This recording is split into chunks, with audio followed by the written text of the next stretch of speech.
few market comments and then a discussion about a philosophy seminar, actually a philosophy and literature seminar I attended at Stanford, which I thought was really interesting, where the idea of the birth of the British novel, the birth of the English novel was discussed, which was around the sort of 17th turn to the 18th century. People like David Defoe and Robinson Crusoe, and the idea of having a self-consciousness, an individual consciousness, which was born with the English novel. And the novel was sort of the vessel by which the concept of individuality and consciousness was transferred to the audience. I think really interesting. I think one has to look at this in the context of the political environment back then. But most importantly, my conclusion is, and this is a new idea, that actually consciousness and individuality is an invention. And it's a substitute for God. It's a substitute for the sovereign. And in that sense, it's not real. And that's why the idea of individual freedom and all these other ideas that have been born with the Enlightenment and have been, sort of transcended all the way till today, they really are not natural laws or any kind of natural situation. It's much more like sort of the second law of thermodynamics, where you have entropy, which is the opposite of freedom, which is, I guess, monopoly, totalitarian dictatorship. And freedom is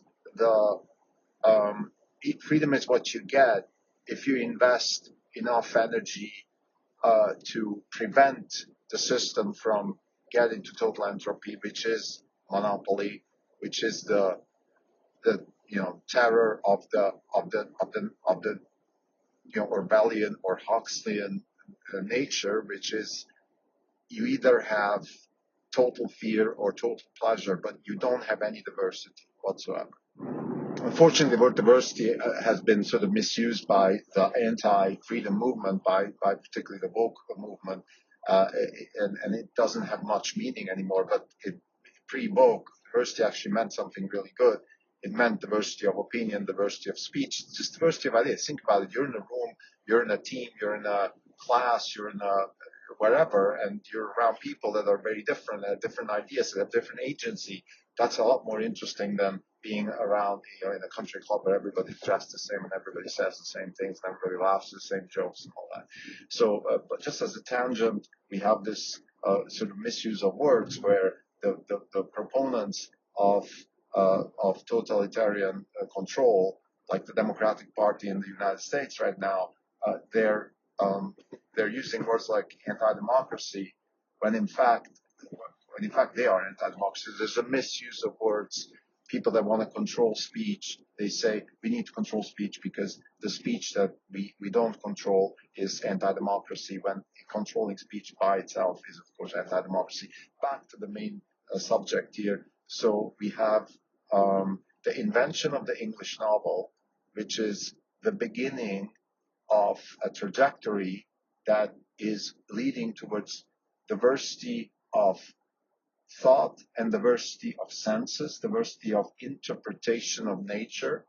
The author, I'm going to put it in the show notes, her name is Esther Yu, or I believe it's Esther Yu. Let's call her Esther, Professor Esther, Stanford English professor. Really good. I think very interesting, actually. Recommend her readings and her writings. What I'm trying to say here is that she is approaching the birth of the English novel as also sort of the transition from a certain type of writing. She calls it life writing. So it's you describe mundane details of normal life. You're not talking in sort of transcendental, scholastic or celestic type language. You're not using Shakespearean theater anymore. You're really talking just plain vanilla English, vernacular, everyday stuff. And of course, this keeps going. We have later on the Russians with Dostoevsky doing the same thing in his epic novels. and then we go towards Steinbeck, for example, that does the same thing later on, and I would say that's really what literature has become. So the beginning of the novel, sort of in the 17th, 18th century, with Robinson Crusoe, which is, in my opinion, a Trojan horse. So it means you're trying to sell the concept of individual thought through the vessel of an interesting story, which is, of course, back then, imagine 1720 or so, people, I'm sure, would have liked to read a story about somebody who is stranded on a deserted island. So this concept, this idea, in my opinion, is very interesting. And my conclusion is that the individuality and the consciousness, the individual consciousness, the sensitivity, all of these things are inventions. They're not real. And that's why we need to fight for them. They're good things. Even if they're not real, they're still good. They're just individual concepts. You know, the same way, let's say, financial markets are concepts. I mean, it's not natural that we should have financial markets. If we find life on different planets, it's very likely that they won't have the same structure of, let's say, financial markets that we have. But you know, it's still a good thing. And I think there's a lot of things that we have in our society that are not natural. But I mean, the natural is, let's say, things like gravity, things like the nature of the electron. So a lot of stuff in physics, in my opinion, is that's just, we don't have a choice, right? That's what we're given. And to paraphrase David Deutsch, everything is possible unless it's prohibited by the laws of physics. So therefore, we could have a society that is built on individual consciousness, or we could have a society that isn't. That this is up to us, and it's our creativity, and it's the evolution of thought, and all of these things that lead to the survival of something like that versus the not survival of something like that. So it's an invention. It's actually interesting also to mention that there has been a similar approach in Chinese philosophy. There is a Chinese philosopher.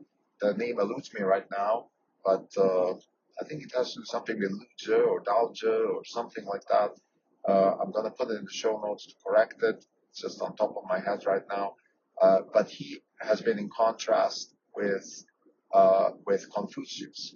And the difference is Confucius is very sort of top-down.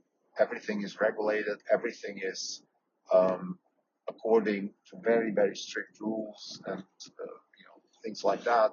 Versus, it's Lao Tzu. Now I got it, Lao Tzu. So Lao Tzu is a lot more like, according to, I would call him like the 0 to 1 philosopher of China. Like it's your own individuality that brings your opinion to the table, and then it's sort of some sort of marketplace of opinions and individual interpretations of the world that transcend into what we call reality. So Lao Tzu just didn't fit well into the political structure of China, and therefore Confucius won, because Confucius is a very convenient philosophy to rule top down, and if you're an emperor or if you're Mao or whatever, you like that better. So it's very interesting how we have this sprouts, this green shoots of liberty in different cultures, and in some cultures they survive. I'm sure the Aztec culture had similar ideas, and they got probably stifled down. And again, my point here is that individuality, individual consciousness has to be invented. It was invented, according to Esther, actually in this very interesting talk that she gave yesterday. She talks about the idea that the English novel was invented roughly around the sort of mid 17th century and transcended further on. And that's, of course, also the birth of lots of other things, particularly political movements, and in particular, and this is all my interpretation, it's the separation of the church by Henry VIII, which puts a massive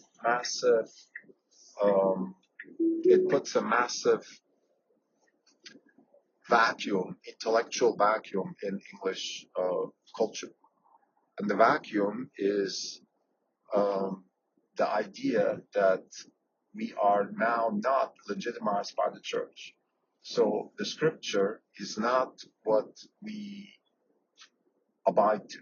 We have to find something else that gives the king its legitimacy, or the crown, the king his or hers, if it's a queen.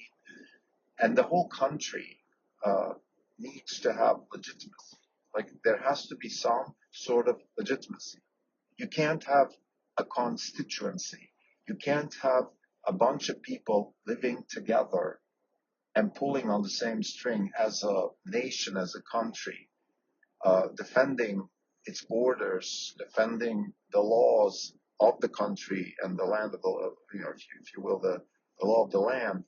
If you don't have a coherent thought structure, and that has been given traditionally ever since Charlemagne in Western Europe, it has been given to the kings by the church. Before that, it was the Roman Empire that had the sword and the spirit, and then the sword and the spirit got separated, and then they got combined again with Charlemagne.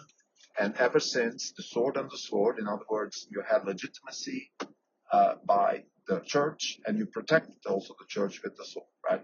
So that was all working well until Henry VIII had his shenanigans, and he needed to separate from the church, and that's the birth of individualism. This is my particular interpretation. There have been some other movements. The Renaissance in Italy and the Renaissance in Flanders also helped, and they had their own individual. I'm not intended. They had their own particular reasons to develop, let's say, things like science and technology. I think those movements kind of came together, but most fundamentally, back to this lecture, the English novel is born. And the English novel, and the purpose is to advocate for individual consciousness, to advocate for the individual as the sovereign, to advocate for the individual's interpretation of the world as the ground truth. That's the purpose of the English novel. And the question, of course, that comes up is, and that's what Esther asks legitimately, is it the consciousness of the audience that requires the novel, or is it the novel helping shape the consciousness of the audience? And I personally, that's my belief, is that literature, art in general, even science, is a reflection of the time. So there is a certain readiness for certain types of narratives. And in my opinion, by the way, arts and sciences are the same thing, and that's why they are also in the same department at university, arts and sciences. They're just narratives. Science drives a wedge of consciousness between human suffering and hope. It's the same with arts. So that's exactly what arts does. And it reflects a certain zeitgeist, and the zeitgeist is that absorbs the art, and then the art becomes the mirror of the zeitgeist. So it's kind of like, if you want to understand what the zeitgeist was of the 17th century England people, you read their literature. That's the best way to see their zeitgeist. So, and that's what was invented back then. Not necessarily, it wasn't the concept of reflecting zeitgeist with art was not invented, but the English novel was the particular vessel by which the zeitgeist of 17th century England best was transcended. This is another Your Own podcast. It's October 8, 2024. This is Cryptelco. For the data fund is up 3.2%. The market is up 1.2%. For the year, we're up 22.8%. The market is up 20.5%. We're out by 2.3%.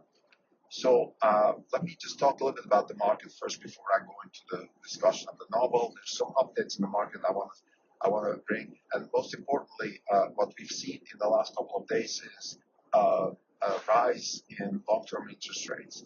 So even though Jerome Powell lowered rates, long-term rates are going up, and that is a reflection on the labor market, in my opinion, because we had a very, very high labor number in the last labor report, mainly driven by government employees. And I think what's happening here is that the bond market is signaling to the White House and the Treasury that they will not accept hundreds of thousands of government employees being added to the payroll. This is clearly politicizing. This is, in my opinion, theft at this point. We have huge deficits, and the government keeps adding government employees. This is, I mean, you could almost argue that the democratic regime that we live under right now is borrowing money from future generations to finance its own power base. And that is, of course, absolutely unacceptable. And that's another comment I want to make is that I believe the most important issue in this election is by far the necessity to curb down the state, the deep state, what Vivek Ramaswamy is talking about, and what also Donald Trump to some extent is talking about, particularly with DOGE, which is the Department of Government Efficiency, that he hopefully will implement should he win with Elon Musk and others.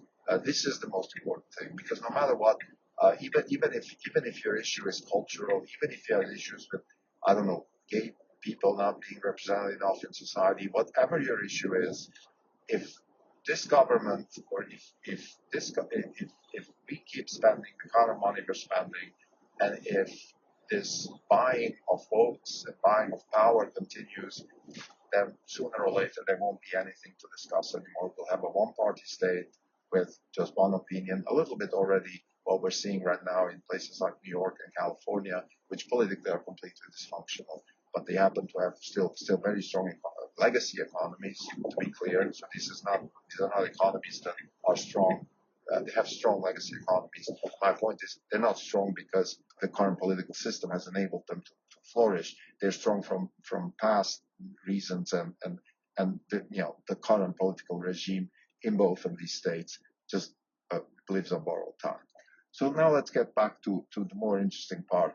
It's a little bit depressing to talk about these political things, because it's really, the question is, okay, do we want to destroy ourselves, or do we want to destroy ourselves, or do we want to continue on a trajectory of freedom and prosperity and making lives better for future generations? That's the choice, and it's already almost depressing to even have to ask that question. But clearly, we have to ask that question, because when we have a government that diverts billions of dollars of FEMA money away from emergency funds towards buying votes, by financing illegal immigration, then I don't even know how to fathom. When we have a law in California that disallows checking ideas during voting times, at voting, basically when you vote, you're not even allowed to check your idea. That is unconstitutional. That is undemocratic. That is undermining the concept of the nation of the United States, and therefore makes the whole thing really questionable, and that's really scary. So, but let's get back to the origins of all this. How did it all start? That this is why I think this literature seminar is so interesting. It all started back at some point in Europe, particularly in Scotland with the Enlightenment, and then the French Revolution and the U.S. Revolution, and here we are. And the cultural background of the French Revolution and the U.S. Revolution, in my opinion, goes down to the birth of the English novel and the birth of individual consciousness. This is the key message.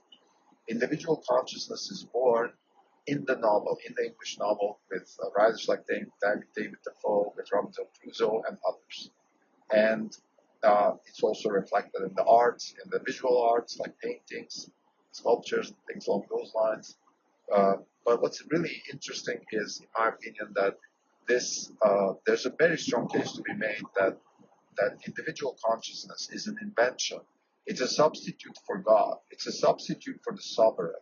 And it comes out of the necessity of having a sovereign replaced, because the sovereign, the church, has been basically tarnished in England because of Henry VIII and all that, and Cromwell.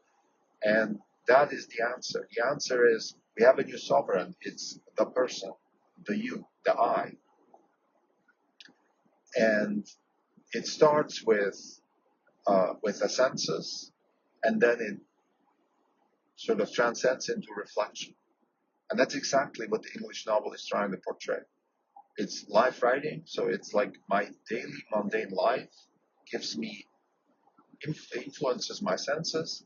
My senses are used to interpret nature. This is akin to John Locke and the empiricism in science. Now, uh, whether writers like David Defoe have read John Locke is apparently an open question. I think that's for scholars to decide.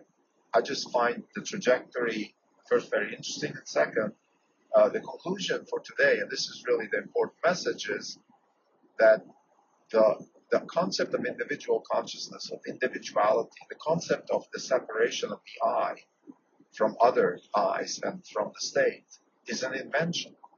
And it's not the natural state of things. The natural state of things is entropy, and entropy ends in totalitarian regime. Entropy is Orwell or Huxley. So it's either living on the fear or living on the pleasure. But no tolerance for diversity, no tolerance for diversity of thought and speech and nothing.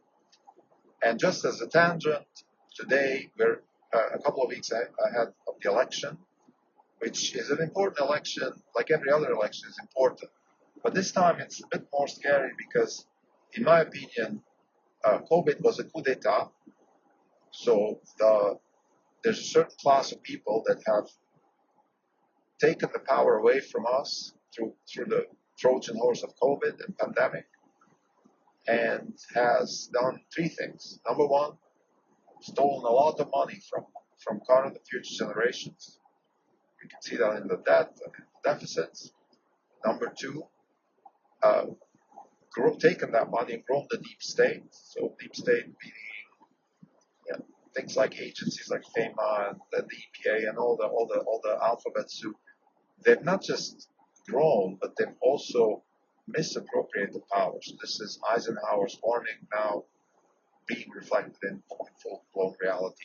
And third, of course, something that's in everybody's mind, unfortunately, is this concept of illegal immigration as a means to turn the swing states into democratic states and therefore basically make the United States a one-party country. So, having said all that, my solution to this problem is secession. Whether that secession happens in a Declaration of Independence kind of way, or whether it happens more creepy, in a more creepy way, in a more, not creepy is the wrong word, in a more step-by-step kind of way, in a more sort of sliding into a secession way, that of course remains to be seen. Of course, I wish for everybody that we can do this without violence, but it's the best for everybody. It's the best because there seems to be a big dichotomy between people who are still believers in this concept that started with the English novel, the concept of individual consciousness, which translates into individual opinions and individual speech. And the other side, which is, let's say, what the Democratic Party today is trying to implement, which is some sort of one party, one coherent view of the world, one type of history also reflected in things like, let's say, Google's Gemini, which rewrites history through AI. Those are all attempts to take over the most important cultural decisions, such as what is our history, what is our heritage, and what do we want, and what's right and what's wrong. And these questions cannot be answered by an oligarchy. These questions must be answered by a plethora of individuals with individual consciousness and a diversity of thought and opinion. And then we can find better ways maybe to reflect the decision. In other words, we can think about how to maybe do better voting systems, or how to do, like, let's say, in the crypto world, we have proof of work and proof of stake, or in the corporate world, we have proof of stake and voting. So there's ways to express opinions, and then there's ways to express decisions based on those opinions. Those are open questions. Political economy, political science thinks about these things. There's philosophy thinks about these things. Is the majority rule the best way, or is a proportional rule better? Those are all legitimate questions that I'm very happy to accept and discuss with whoever. But what we cannot discuss, of course, accept is to have some sort of Clinton-esque, Hillary Clinton-esque oligarchy of Pelosi, Clinton, and a bunch of other Democratic leaders taking over this country and deciding what is and what isn't. And again, I think this novel, the birth of the English novel, is also the birth of the idea of individual consciousness, and that's the fundamental base on which liberty, freedom of thought, and all these other things are built on, because if you don't have individual consciousness, then you don't have individual thought, and then you don't have individual opinions. So it starts with individual consciousness. You have to have your own particular, unique view, the way you see the world. That needs to be, it is not going to be accepted by everybody. That's what freedom of speech means. Freedom of speech is the way to test whether a system has freedom of speech is that if you find somebody who doesn't like what somebody else said. You won't find that in North Korea. You won't find that even in places like Europe anymore, Russia, of course. You still find it in the US. That's a good thing, and we need to safeguard that. Thank you.